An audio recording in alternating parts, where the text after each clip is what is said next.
অনেক অসাধু ব্যবসায়ী আছে রমজান আসলে নিত্য প্রয়োজনীয় পণ্যের মূল্য বৃদ্ধি করে দেয়। এরকম আছে না নাই? এগুলো করবেন না, মজুদদারি করবেন না, পণ্যের কৃত্রিম সংকট বাজারে করবেন না। আপনি লাখ টাকা কামায়া ভাবছেন যে রোজাদারদের কষ্ট দিয়ে ধনী হবেন, এমন রোগ আল্লাহ আপনারে দিবে, কোটি টাকা দিয়েও আপনি হাসপাতালের বিল পরিশোধ করার ক্ষমতা আপনার হবে না। খবরদার। শেষ বয়সে দেখবেন কি কষ্ট আপনার হয়। আপনি রোজাদারদের কষ্ট দিচ্ছেন, আল্লাহ আপনার সুখে রাখবে?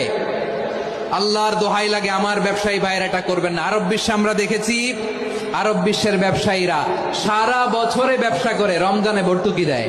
আর আমার দেশের কিছু অসাধু ব্যবসায়ী রমজানে গলাকাটা ব্যবসা করে আর সারা বছর সইটার উপর দিয়ে চলে। চিল্লায় বলেন ঠিক কিনা? করবেন না, এটা করবেন না। নিত্য প্রয়োজনীয় পণ্যের মূল্য বৃদ্ধি করা হারাম, পণ্যের কৃত্রিম সংকট তৈরি করা হারাম, মজুদদারি করা হারাম, রোজাদারদেরকে কষ্ট দেয়া হারাম, এটা করবেন না।